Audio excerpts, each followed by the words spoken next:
Hey guys, তো এই মাত্র একটা আমার ফ্লিপকার্ট থেকে পার্সেল আসলো। তো চলো আজকে আমি তোমাদের সামনে আনবক্সিং করব।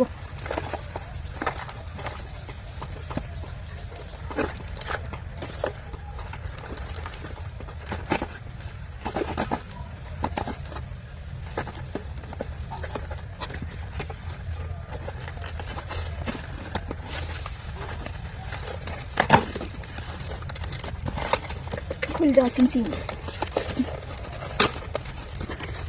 এই যে দেখো, এটা হচ্ছে ড্রাই ফ্রুটস। তো আমি মার্কেট থেকে সবসময় এনে খাই, আজকে ফার্স্টে ফ্লিপকার্ট থেকে মানে নিলাম। দুটো আছে, দুটো ডাব্বা।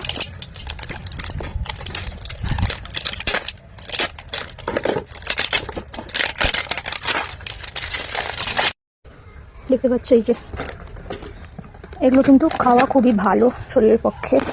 আমি সবসময় মার্কেট থেকে এনে খাই, কিন্তু ফার্স্ট টাইম অর্ডার দিলাম ফ্লিপকার্টে, দেখলাম 6000 মানুষ নিয়েছে, তাই ভাবলাম যে আমিও নিয়ে নিই। খুব ভালো এসছে কিন্তু। চলো একটা খেয়ে দেখি। এই যে কাজু, ভালো ভালো এসছে। এটা আছে 500 গ্রাম, দুটো মিলিয়ে তার দাম নিয়েছে 400 টাকা।